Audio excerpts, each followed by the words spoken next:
It's time for another episode of the Shaun Tabatt Show, a podcast where I connect you with thought leaders from across the globe, dig into some of my favorite topics like personal development, marketing, spirituality, and pretty much any other shiny object that happens to catch my attention. Today, my special guest is Steve Sjogren, and we're going to be discussing his book, The Day I Died, An Unforgettable Story of Life After Death. Steve, it is truly an honor, sir. Welcome to the show. Thank you, Shaun. Good to be with you too, man. Well, and I'm always a little hesitant to ask my origin story question because we're going to talk about a bunch about your life and story. But we're going to go there anyways. Just in terms of elevator pitch origin story, this is the first time somebody's meeting you. Give us a little bit of context for your work and ministry. What are a few things we need to know about you? Yeah, one is I grew up in Wichita, Kansas. Moved in high school to Arizona. Went to Scottsdale High School, which does not exist any longer, and ended up coming to the Lord. Right after that, I got a scholarship to live in Norway, in north of the Arctic Circle, actually, which is kind of a contrast to the Phoenix area.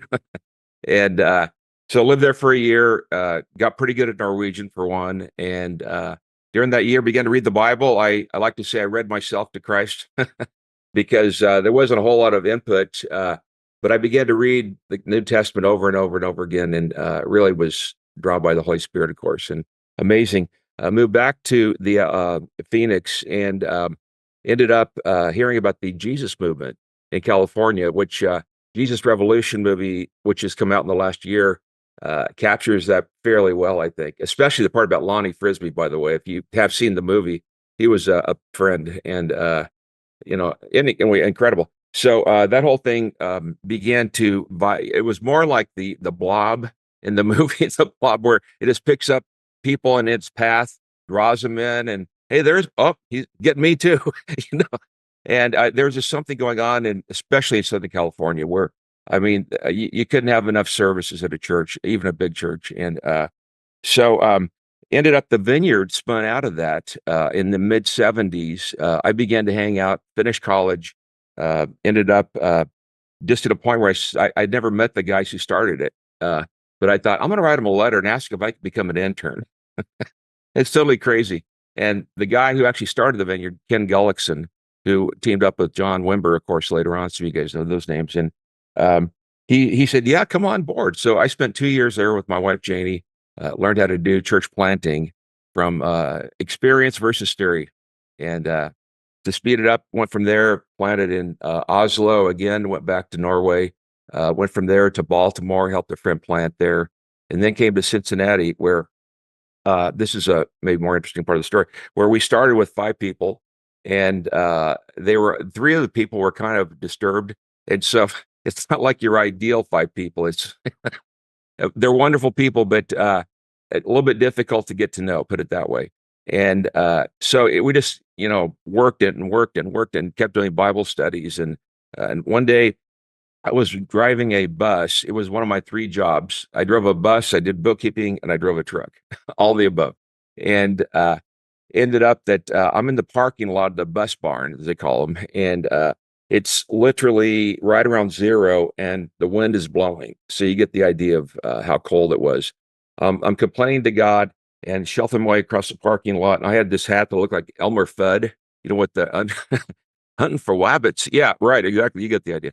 And so I'm walking across the parking lot, and I'm complaining, God, I did not sign up to do this for, at that time, 18 people or something on a good Sunday. And he says, the problem is 2 things. One is you are boring. If you do what Jesus did, you'll figure out the things that are important. And we figured out there's 30-something things Jesus did. And that was incredibly helpful to get that point of reference. And then he said, you're praying for a microphone. And the truth is I've given you a toilet brush.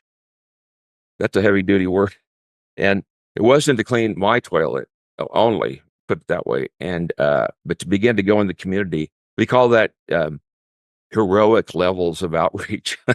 When you clean, not an individual, but a restaurant or a gas station, there's lots of places. And I love going to AA headquarters in various cities. And those guys really are often getting it. They may not be believers, but they get it, the whole toilet cleaning thing. Lots of toilet stories I could tell you, but we'll stop there. And that's kind of my background. The church grew, by the way. After 10 years, we had about 4,500 on weekends. And so it grew in 10 years from just a handful to 4,500.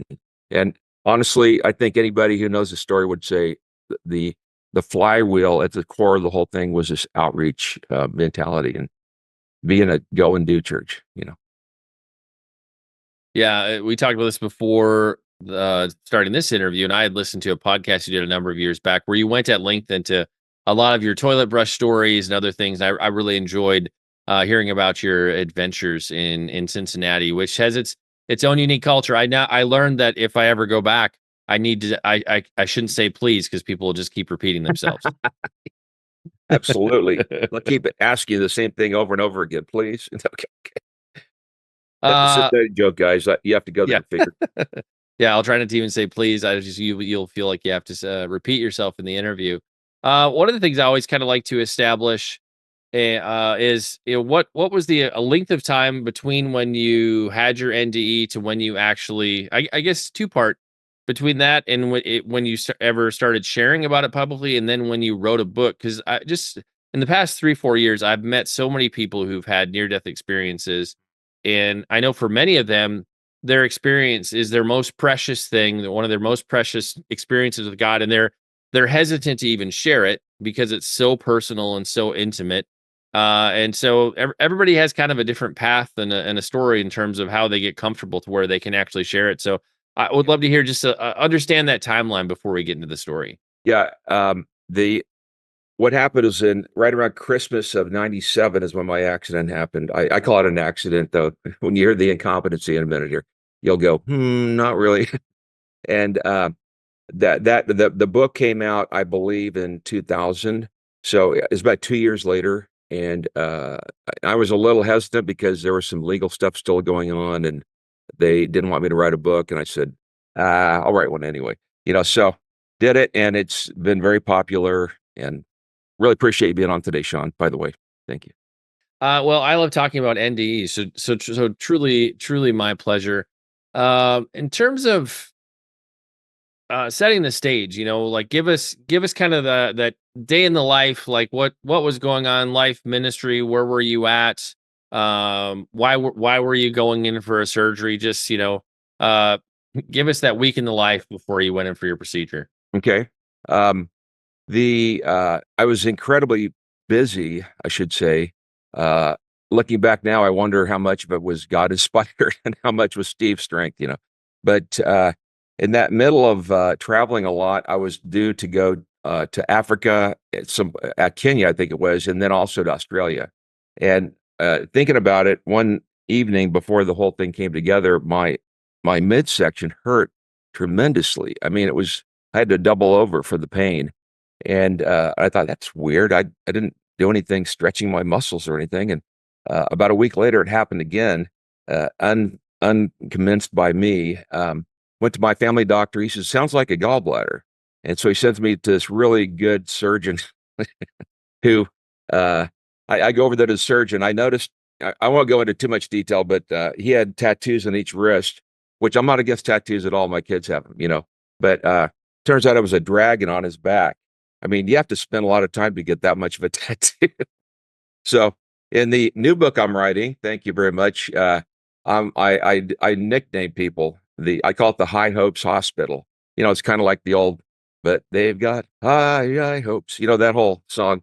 And but it's kind of at this point I think it'll be a helpful book. But anyway, super busy going to see the doctor. He sends the test back. I did 5 different tests. I can't even remember all, CAT scans and MRIs, and even did the sonogram like they do with pregnant women. We can't find your gallbladder anywhere. It's around there somewhere, we know. And I read the synopsis by the radiologist after seeing all the tests. And basically what he said was, we can't see the gallbladder, but we all know that everybody has a gallbladder. And so it's there, probably impacted somewhere. They get into the surgery, and this is me knocked out and everything. Figure out pretty quickly that they had hit my belly button part of the aorta. Your aorta is about the thickness of your thumb. Each person's a little different, of course. and they somehow hit the top and the bottom with a instrument made by Johnson and Johnson. Thank you very much, JJ. And this you probably can do some TV. People get upset about the companies, whatever. I don't think it was their fault. It was incorrectly shot into me. They do little teeny cuts about like this, and they put lights in and lights, camera, action, and they da da da da da. Well, my blood pressure went down to 30/10, and it stayed there for an hour and 15 minutes. One of my doctors later on said 30/10 is the blood pressure of a sponge, not a human. And they were amazed. My heart kept going because I was defused of blood completely. They had no one there that could stitch a fine stitch on a artery. It's kind of a learned thing you have to do. Yeah, not everybody can do it. And as he's getting in the car to drive away, he hears his name on the PA of the parking lot. Stat, get in here right now. He's the guy that saved my life for sure. But I'll jump ahead slightly in the story. I don't even have a gallbladder. I was alluding to that a little bit there. Between 30 and 50,000 people, one person will be born without a gallbladder. And that is a whole lot of people that do have a gallbladder. They had so much faith that it was going to be there and they were going to find it. Yes, they were in their own tests. I'm going, what the world? But it was, yeah, go ahead. Keep going. You wanted to jump a little bit forward ahead. I'll get us reoriented after you kind of finish your train of thought. Okay, good. Ended up that I, not to get too graphic here, I was in England a while back, and they have a lower level of capacity for graphicness, and people are going like this. And I'm going, okay, I'm going to tone it down a little bit. Here's the American version, is they ended up replenishing my entire blood, the numbers of units three times. And that went on for, again, I'm profusely bleeding, which, by the way, took a while to figure out what was going on. They thought I had either a heart attack or a stroke or something, because the blood pressure was so low, and it was hard to find it. They said anyway. So ended up that I was in there for hours and hours and hours being reconstructed, I guess. My wife was told after waiting for 3 or 4 times longer than they said it would be, they finally came out and said, there's been an irregularity. She goes, yeah, I guess so. She hears the story. And she went into the women's restroom and lay prostrate on the floor and said, oh God, oh God, oh God, oh God, oh God. And we've always said that, the Holy Spirit is moving mightily, but you have to get down to the 18-inch level to pick up on it. And so she began to think, maybe he could still live, kind of thing. And jumping ahead, that first night I woke up, I was chained to both my hands and my legs. They said later on that I was still knocked out, and I was trying to pull everything out. It's very uncomfortable to not be able to breathe on your own. And the first thing that hit me as I woke up was, I am not in heaven. This is definitely not heaven. And then I couldn't talk, of course, and I'm writing on a piece of paper that unchained my one wrist, I guess. And what in the world? And it's going to be okay, Steve. It's going to be okay. And jumping, I can tell you the rest of the story slightly. Was moved to another hospital. It was a trauma unit that is regionally known, an incredibly together trauma unit. It took 6 hours to unplug me and to get me into the vehicle to take me 20 minutes away. And Janie said it was unbelievable. There's just so many little things, and 4 people at times working on you. Yeah, I get a little bit emotional talking about how committed those guys were. And another part of the story, which is, I'm not sure we can even get into it, but there was I call it a makeshift volunteer medical experts that showed up from our board, et cetera, et cetera. And I don't know what in the world was going on, but they recommended I stay at the hospital. And okay, go ahead. Okay, that's the head of the story, the forgiveness part. But anyway, Janie said, we are not going to leave him here. He will not be alive by the morning. And the doctors that saved me said, you wouldn't have made it, maybe 18 hours, something like that. And wow. I get a little bit emotional even thinking about it. But yeah, that's the big high points I could say. Yes, high There's a lot points. of parts that happened when I died that I could see and Sure, hear. But sure. In terms of heart stopping, brain activity, did your heart ever stop, or did you have brain function cease, or was that ongoing even though you had such catastrophic blood loss? the heart stopped for several minutes. They had, when they do a high risk thing like that, where especially they see difficulty, they will tilt. They call it a Trunlenberg, I think it's called, where the head is down and the feet are up. So hopefully protect the brain at all costs.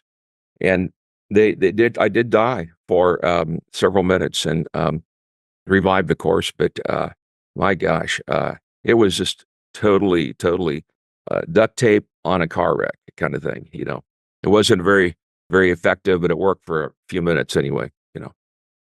Well, and now we're going to get into the experimental part of this interview where we will attempt to finish telling Steve's story through the lens of the 9-point NDE framework that Randy and I introduced in our book, Near Death Experiences. We've kind of already gotten into what I would typically term gateway to the afterlife, where it's an accident, a medical incident, something really bad happens, and you move towards transitioning to the other side. For context, in terms of when you died, that was during the surgery, correct? Okay. And then when you died, did you have any kind of an out of body experience before you to talk to us about that? Just and I'm all these are some of these are very minor and not exciting, and other people spend a lot of time playing around in this in between environment before they kind of cross over the veil, or go through the veil, if you will. Yeah. Tell us about your out of body experience, what that looked like. Well, part of it was what I heard, parts what I saw. And the first thing I was aware, kind of an awareness, was it sounds weird, but I could feel what I thought was the ceiling. It was a room. Come to find out, it was very accurate, that had I beams that were not gigantic, but small I beams across it. That was what I felt.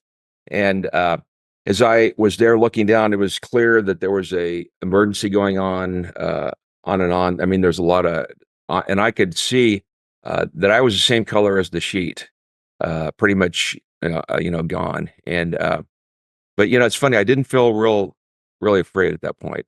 And in fact, this whole story, I didn't feel afraid. I get more confidence in just a minute here. But what I heard at the time was the music of Led Zeppelin, and it wasn't "Stairway to Heaven." Everybody asked that. No, That would have been wonderfully ironic if it was. well, I don't remember which song it was, but I knew the album cover. And later on, I asked two of the nurses who actually went to our church. I didn't know them, but they came to our church. At that point, a lot of people were coming. Da, da, da.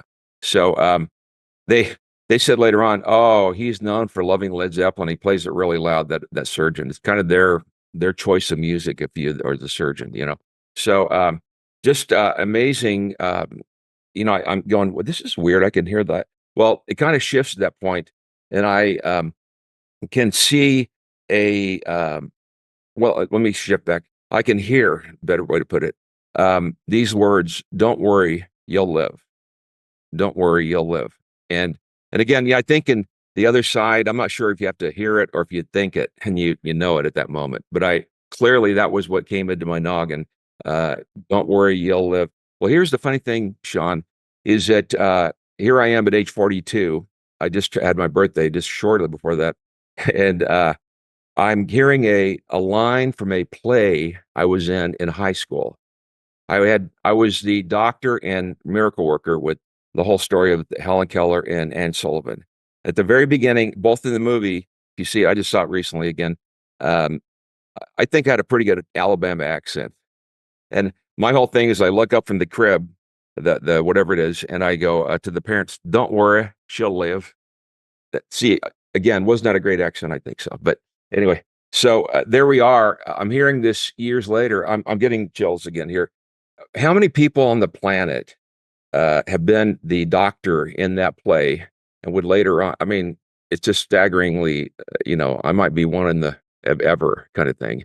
And so there we are. At that point, I was already feeling relief. I don't think I'm going to die completely, but I began to realize is that God was drawing me forward, if you will, and so it was kind of like this thing. I felt a life, they call it a life examination, I guess, things Sure. I've done wrong, things Can I I can done. I pause you for a second, Steve, with Please. a Yeah. couple of clarifying questions? Yes. So in terms of seeing yourself in surgery, did you realize right away that it was you? I mean, sometimes people aren't sure, but they're like, "This is weird," and like, "Oh, that's me." Did you know it was you right away? Not by sight, but I knew in my heart it was. Again, I just to me, boom, so much intuition. I didn't need to be told. It was kind of boom, yes. And I didn't see myself, but I saw this again, this body. You know, Sure, sure. And in terms of you had mentioned feeling a sense of relief. I mean, on the one hand, what you just said, like once you are kind of moving towards being untethered from the physical body, you often just know things, and communication is instantaneous, and it's just a whole everything's dialed up to 11, if you will. But I would you agree. sense so heightened senses are often the norm at this stage. But in terms of you said something a moment ago about a sense of relief. Like a lot of people who go through something catastrophic or they're very sick, they'll talk about when they enter into their out of body experience, like, this is great. I felt better than I felt in a long time. Describe that sense of relief. What was that like? Well, as I'm looking down, what I become aware is this is kind of serious stuff. But at that same moment, it was like, here's a bigger voice. Here's a bigger realization. You are going to live.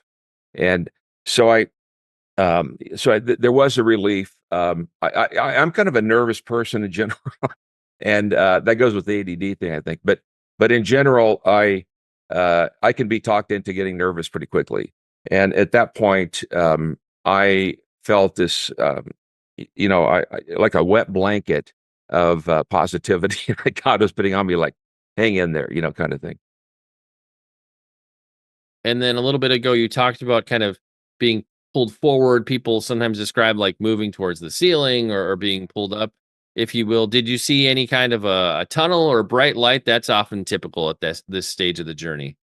What I saw was two things. One was that life review, I guess we could call it, and it was like a red. I remember it actually being like a red thing and like a light, cha-chink, and I was instantly weighed in the balance, if you would. And what came to me, Shaun, is that I need to take my friends seriously. My there's so many things that I've not done really well, and I'm gonna make an empowered effort. God give me strength, and I'm gonna be a different kind of a person. And it wasn't like I'm going to hell in a handbasket kind of thing, like a Grateful Dead song at all. But it was really a deal where God, I really want to do my best for you and what you're up to. At that point, I drew forward. I was just aware of another thing, Shaun. This might be the most important part of the whole story. I could hear again that voice saying, "Don't worry, you'll live." And it was kind of coming in waves. "Don't worry, you'll live." And it wasn't one voice. It was here's a big word, cacophony of voices, and men's, women's, children, accents galore. And as I looked at it more carefully, "Don't worry, you'll live." It was like a giant sunflower. And if you've had, we raise sunflowers, and you can get over 1,000 little things next to each other easily from a big sunflower. And so what I began to realize is that those are actually, each one is a pixel, if you will. That's what I would use to describe in 2024 language. And each one had its own voice, and it was shoulder to shoulder with several. And it was unbelievable. And God was speaking his heart, his mind to me through the uncountable numbers of people. And I'm not sure what that means in this life before we go to be with the Lord permanently, but it sure does mean to me we better get along. We better learn to get along because, I know the humor of God well enough, and you do, perhaps, Shaun, too, is he'll put you right next to that person you cannot stand. And by the power of the Spirit, you're transformed and so forth. One more question related to your life review. I've heard a lot of people describe that they were able to kind of see, feel, experience from other people's perspective, whether it's people they had hurt or other situations. Did you get any sense of experiencing other people's kind of emotions in ways that you'd impacted them? No, not really. Not really. That's interesting. I hadn't thought of that. Yeah. Yeah, well, and even with life reviews, like it's very common for somebody to have one in the midst of an NDE, but what they exactly look like, I've not tried to categorize them, but they're not all exactly the same in terms of kind of how it plays out in the midst of the near death experience. Um, did did you encounter any kind of some people talk about coming to the gates of heaven, or some kind of a boundary as they transitioned, any kind of a threshold, gateway, boundary in your experience?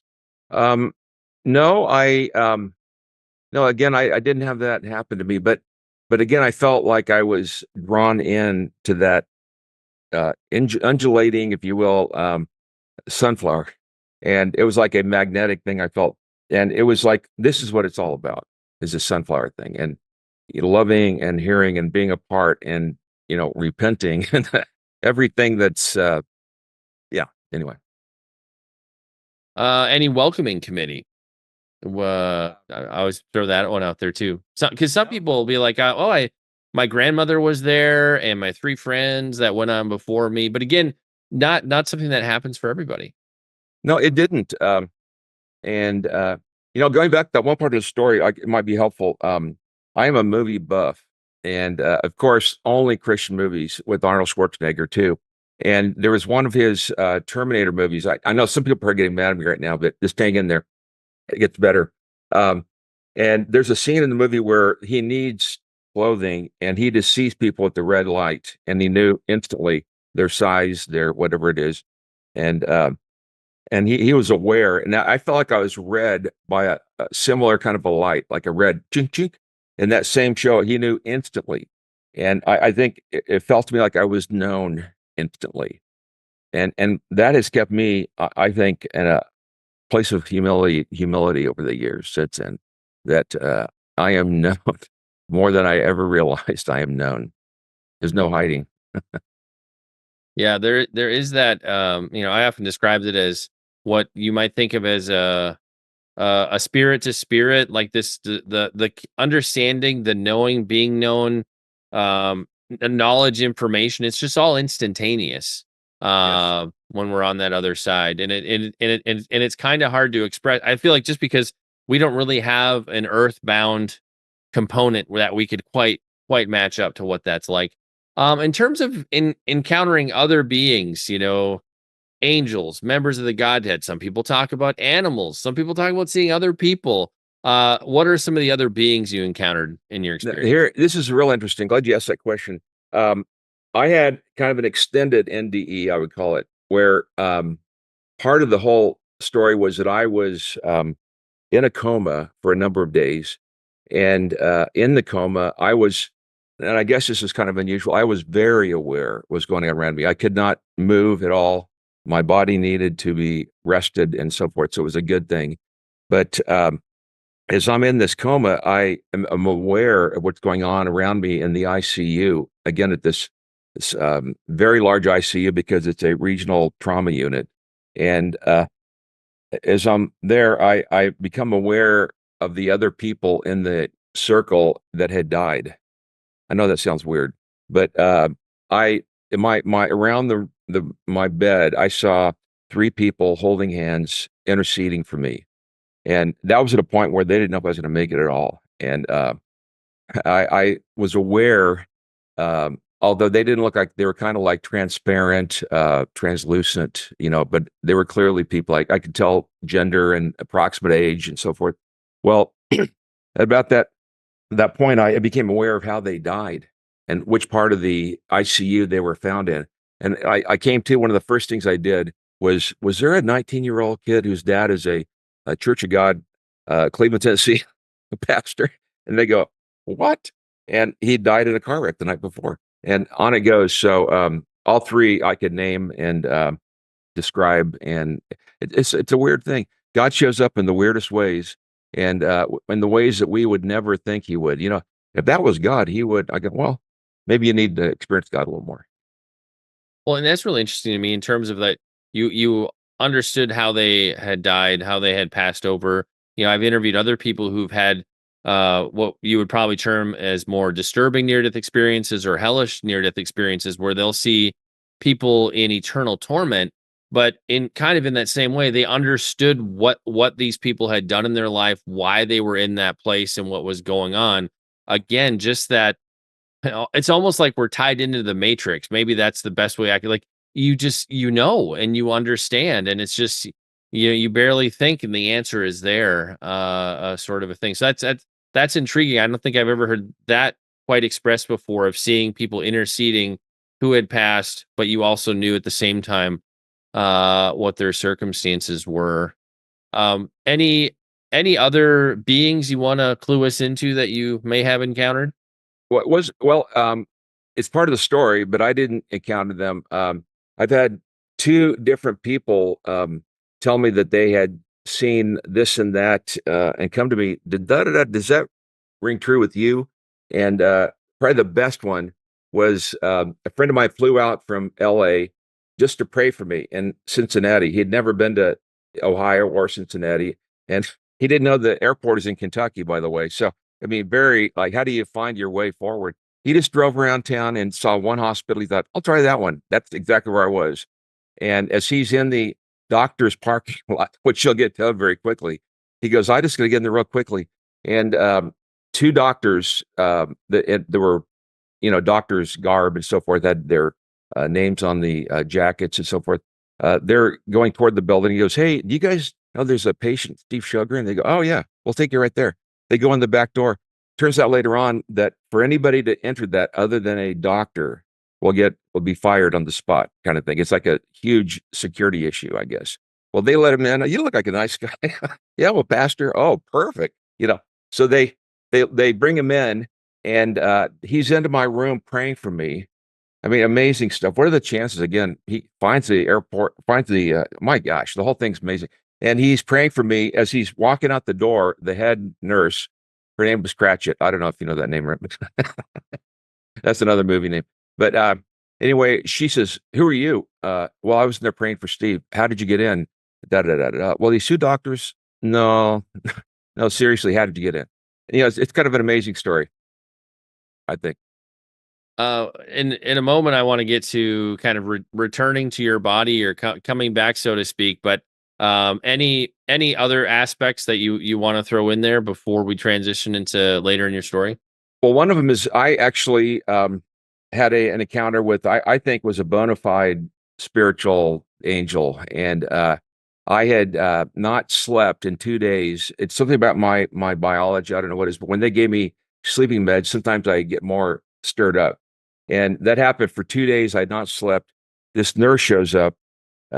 She looks like Whoopi Goldberg and had a similar attitude too, but the way, and she says, if you don't sleep, you're going to die. And it was like a deal of, oh, it was a shabang. And later on, I asked about the nurse. I described her. She had a distinct kind of hair thing that was going on, cornrow type hair, and a sweater, et cetera, et cetera. Anyway, she doesn't work there either. So I don't know what to say. Is that wild? It sounds like you had angels on assignment all around, Yeah. with everything that was going on. I always get excited to ask the question of kind of returning to your earthbound body. The funny thing is, some people they're like, I just woke up and there I was, and other people like, it was like everything in reverse going down this tunnel. It almost hurt when I came back into my body. So like it ranges from like really boring to extreme circumstances. So I'm curious, Steve, for you, where did you fall in that spectrum with returning back to your body? I'd probably be more in the first category. I woke up from being conked out for numbers of days, and the first thing I said was actually kind of not very spiritual at all. I said, that CD they've been playing nonstop for the last several days at Christmas it's a Christmas album, the first one by Harry Connick Jr. And I said, I don't dislike him, but please tear that up and throw the trash. I don't want to ever hear those 10 songs ever again. But that was me coming too. I mean, first thing. So not very spiritual, but it was the truth, And in terms of, I'm intrigued that you wrote your book so soon. Because on the one hand, Dr. Jeffrey Long has been a guest on the show before. His research shows that it takes somebody an average about 7 years to come to terms with their experience. And I always say it's because our brain isn't big enough to hold this heavenly encounter, and it takes time. I've also met enough people where they're 5, 10, 15, 20 years or more past their experience. And there's sometimes even like progressive revelation, as however it works, them processing with the Holy Spirit, where they will understand aspects of their experience that they didn't know what to process or couldn't deal with early on. So in terms of just uh coming to terms, processing, dealing with it, what'd that look like for you? Shaun, I compare it. I relate to the second category, even though I wrote the book. There's so much more of that it was again like having a dream, but not having context is difficult. It's not a dream, but let's face it, you weren't literally walking on the street to goal, were you? It's imagery and so forth. But I the interesting thing is at about that point, I was trying to focus my thoughts there for a second. I was not able to really process all this.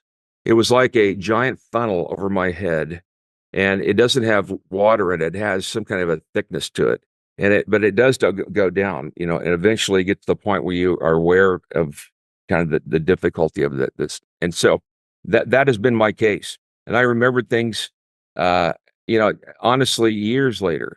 And I'm glad to hear it. To really encourage you, I'd not talked to anybody that had to wait years to get the whole story.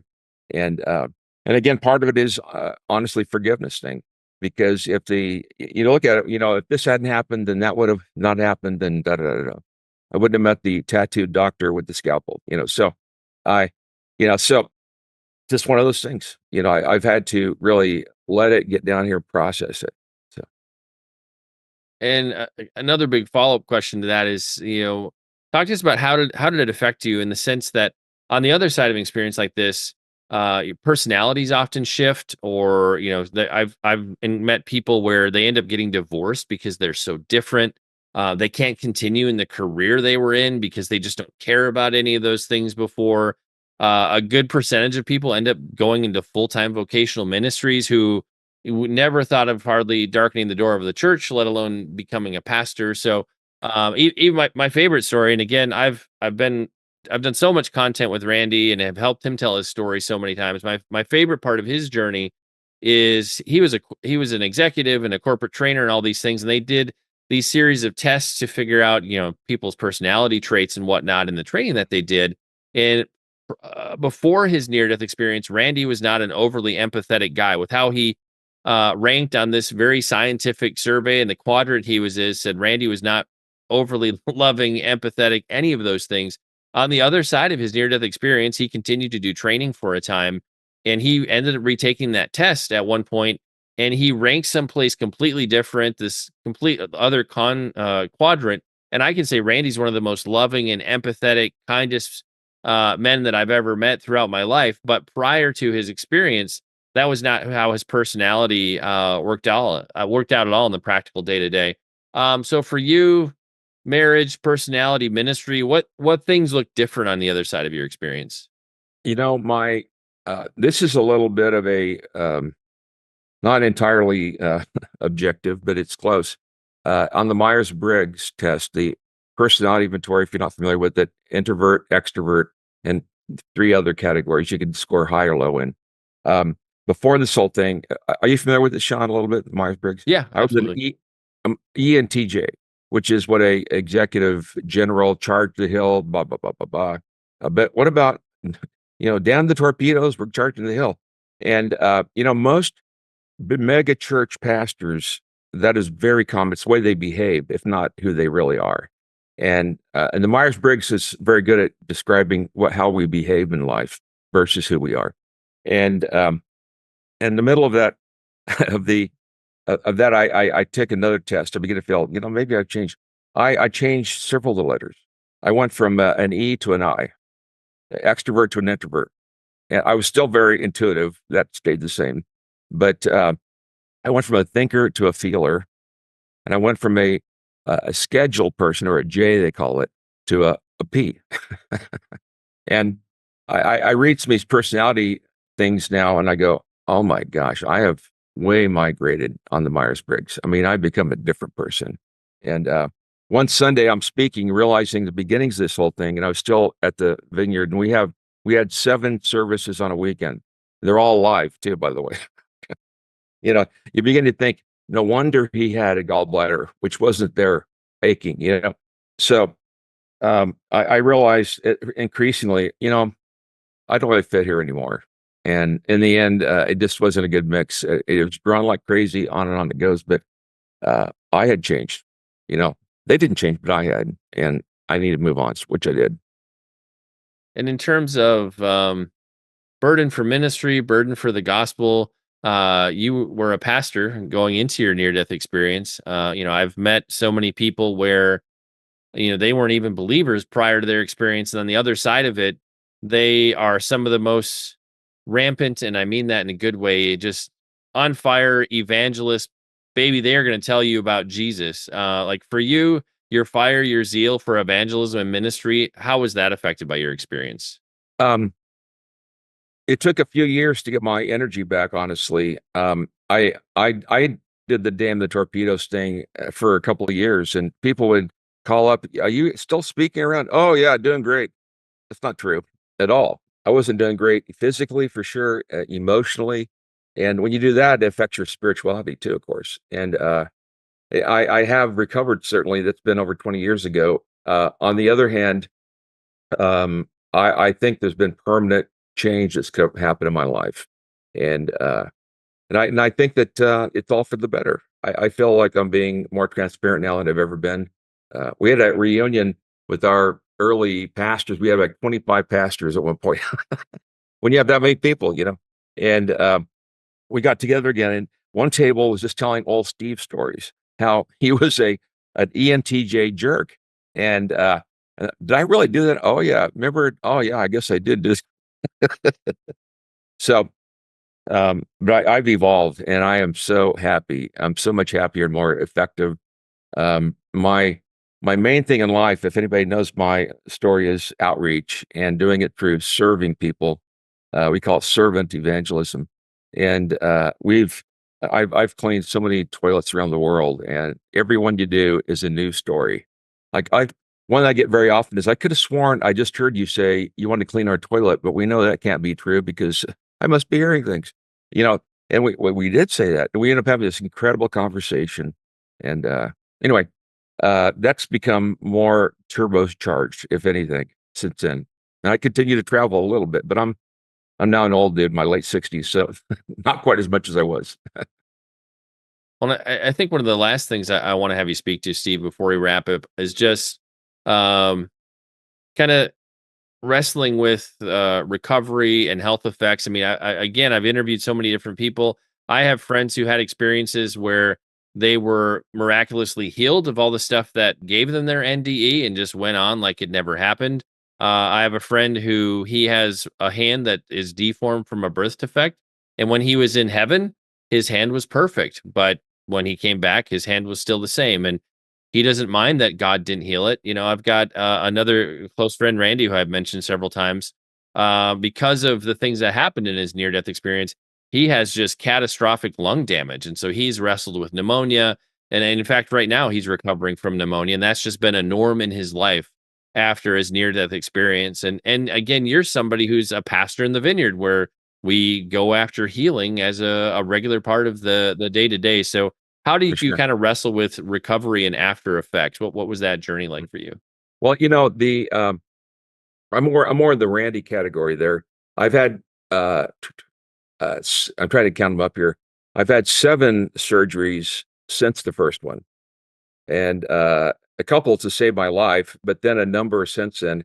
And there's still a couple of possibilities. It affected my throat significantly. I've had one surgery in my esophagus, and I have a scar. It's kind of gruesome, but it's from my mid sternum down to my pelvis, and my belly button is now an inch and a half to the side. And I was teasing the doctor. I said, maybe I should get no belly button. And he goes, you might change your mind later. We'll keep that.